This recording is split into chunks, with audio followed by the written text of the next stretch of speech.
Monsieur le Président du Conseil, avez-vous lu nos conclusions? Oui, et depuis, je me demande si l'existence a encore un but. Vous êtes purement irresponsable à refuser d'entendre que par votre attitude acharnée, vous provoquez la division des pays alliés. Il s'est passé quelque chose. Vous avez entendu quelqu'un, Mitterrand? Vous exagérez. Eh bien bonjour mes amis, bienvenue sur ma chaîne thématique sur YouTube destinée à vous parler de films, de séries, de commentaires. Et c'est toujours un plaisir mes amis de vous retrouver avec moi. Nous sommes aujourd'hui mardi 7 février 2023. Je vais vous parler d'un film que j'ai vu hier, ça s'appelle Le Tigre et le Président. Origine France, la durée c'est 1h38. Les acteurs c'est Jacques Gamblin, André Dussolier, Christian Eck, Anna Moulalis, Cyril Couton. Le genre c'est comédie historique, la date de sortie c'est 2022. Et maintenant, voici l'histoire. 1920, les années folles. Georges Clemenceau vient de perdre l'élection présidentielle face à l'inconnu Paul Deschanel, un idéaliste qui veut changer le pays. Mais un soir, ce dernier tombe d'un train, se volatilise. Au petit matin, la France cherche son président, une occasion en or pour le tigre Clemenceau. Puis-je profiter de votre hospitalité pour prendre quelques repos? Vous voulez pas que j'aille chercher le docteur? Vous savez, je ne voudrais pas que ma présence ne s'ébruite trop. J'ai eu un... Je suis... Et puis, je vais très bien. J'ai juste besoin d'un peu de repos. Et oui, mes amis, c'est une partie de l'histoire pas très connue qui se souvient de Paul Deschanel. Georges Clemenceau, évidemment, tout le monde s'en rappelle. Tout le monde se souvient de ce monsieur qui a combattu et qui est donc grâce à qui la première guerre 14-18 a été gagnée par la France contre l'Allemagne. Mais ce Georges Clemenceau, dit le Tigre, il a voulu faire payer donc on va dire un tribut à l'Allemagne, un tribut très élevé, c'est-à-dire que l'Allemagne à cause du traité de Versailles que les Français ont obligé donc les Allemands à signer, eh bien, il devait payer une certaine quantité en or, je ne sais plus exactement, mais c'était très élevé et c'était impossible à payer. Donc, ça a envisagé sûrement que l'Allemagne ne se laisserait pas faire et que le peuple allemand se soulèverait contre cette dette impossible à payer.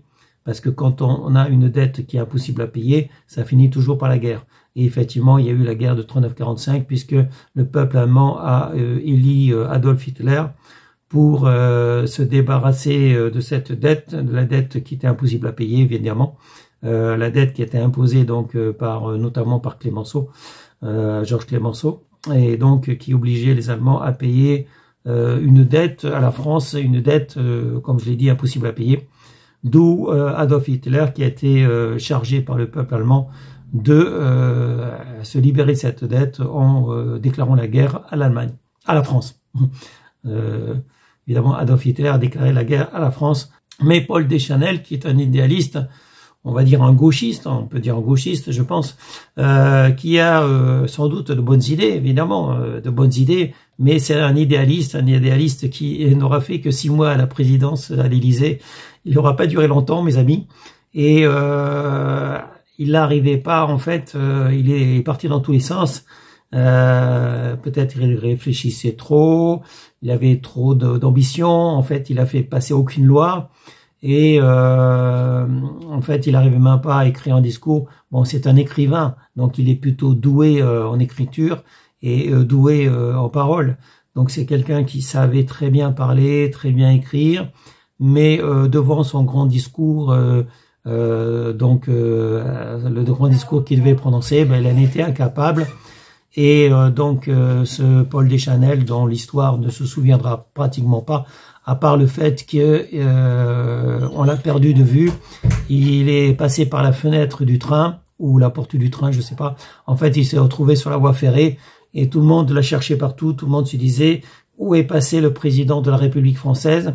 Effectivement, il a échappé à la surveillance de tout le monde parce que ce gars-là, il prenait des médocs, il prenait des médicaments qui étaient en phase d'essai.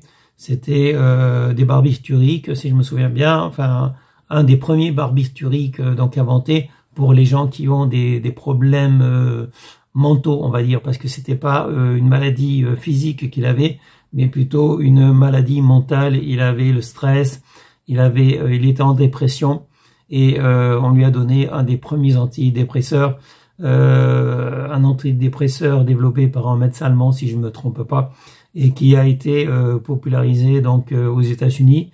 Soi-disant, on devait le prendre avec du scotch, avec du whisky.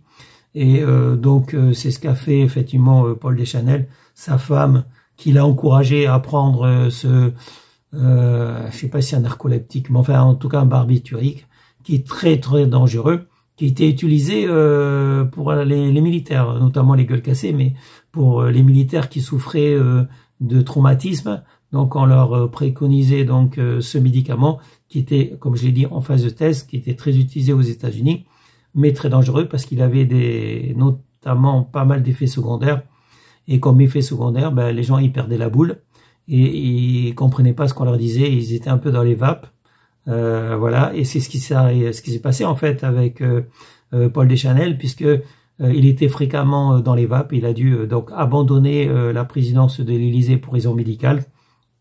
C'est ce qu'il a fait au bout de 6 mois de présidence, pendant lesquels il a fait passer aucune loi.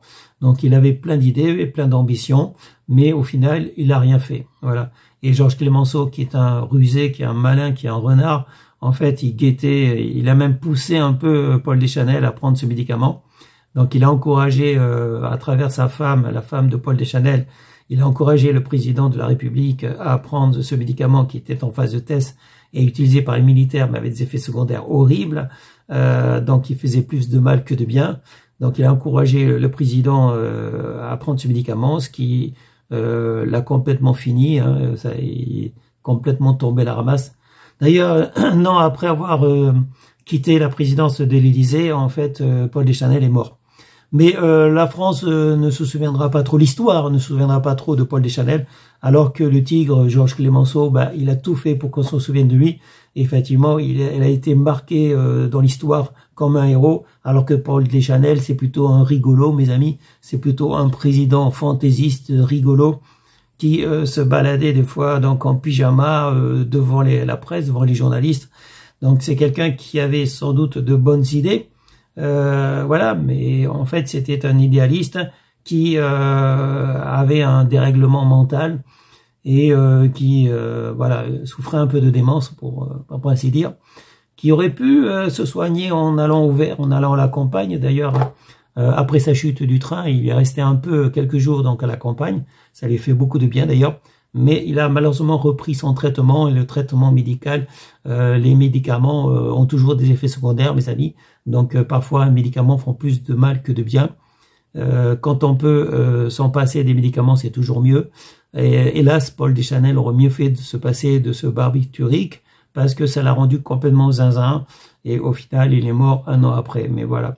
Donc je valide ce film, Le Tigre et le Président, c'est un bon film historique qui retrace la vie de ce personnage méconnu qui est Paul Deschanel, qui effectivement n'aura pas laissé une grande marque dans l'histoire de la France. Donc avant c'était Poincaré, Raymond Poincaré, le président. Ensuite, après Paul Deschanel, c'était Migueret. Donc Poincaré, il a laissé sa place donc à Paul Deschanel. Je pense qu'il y en avait un peu marre de la présidence de l'Élysée, de la France. Et par contre, Georges Clemenceau, il voulait à tout prix être élu. Il a raté le coche, il aurait pu être élu, sauf qu'il s'est retrouvé aux États-Unis parce que sa femme est américaine. Donc Georges Clemenceau a été acclamé en héros donc à New York. Georges Clemenceau, évidemment, était très très connu un peu partout parce que c'était un héros de guerre. Et il aurait pu facilement être élu président, mais finalement, c'est les députés qui ont voté, députés ou sénateurs, je sais plus, enfin l'Assemblée qui a voté donc Paul Deschanel, puisque le suffrage universel n'existait pas à l'époque, et c'était la chambre, comment dire, des députés qui votait donc pour le président de la France. Donc ils ont voté Paul Deschanel parce qu'il parlait bien. Mais Georges Clemenceau voulait à tout prix ce poste et il aura tout fait pour l'avoir, mais il n'a pas eu parce qu'il s'est retrouvé donc au mauvais moment. Il s'est retrouvé donc au moment où il aurait pu se faire élire. Il s'est retrouvé à New York et il n'y avait pas encore le téléphone n'existait pas encore à ce moment-là. Et donc, on ne pouvait pas joindre de la France aux États-Unis pour lui dire de revenir illico en France pour se faire élire président de la République. Donc, c'est Millaret qui a été élu à sa place. Donc, Georges Clemenceau a loupé le coche, mais il a quand même marqué l'histoire. Et il a quand même tout fait. Vous verrez ça à la fin du film. Il a tout fait, Georges Clemenceau, pour qu'on se souvienne de lui. Effectivement, on se souviendra du tigre, on se souviendra de Georges Clemenceau, qui est un malin, qui est un rusé, qui est un renard, comme je l'ai dit, alors que Paul Deschanel était un idéaliste, un fantaisiste, dont on se moquait, en fait. C'est dommage parce que tout le monde se fichait de lui, hein. Le peuple ne le connaissait pas trop, si ce n'est dans les caricatures, parce que, évidemment, Georges Clemenceau faisait tout pour qu'on se moque de Paul Deschanel.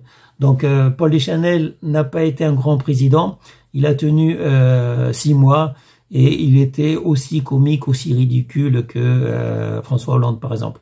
Donc, un président ridicule dont tout le monde se moquait et qui n'a pas du tout marqué l'histoire, à part en se faisant moquer de lui, quoi, puisque la seule chose dont on se souvient, c'est que c'était un président fantaisiste qui est tombé du train. Voilà, en pleine nuit, il est tombé du train parce qu'il était parti dans un rêve et il se croyait ailleurs. Il croyait ouvrir une porte et en fait, il était dans un train. Il n'était pas donc au palais à ce moment-là. Il n'était pas dans sa résidence de l'Élysée, mais il était dans le train. Il avait oublié qu'il était dans le train. Il était dans son délire en fait. Et donc il est tombé du train, il s'est retrouvé par terre, le con.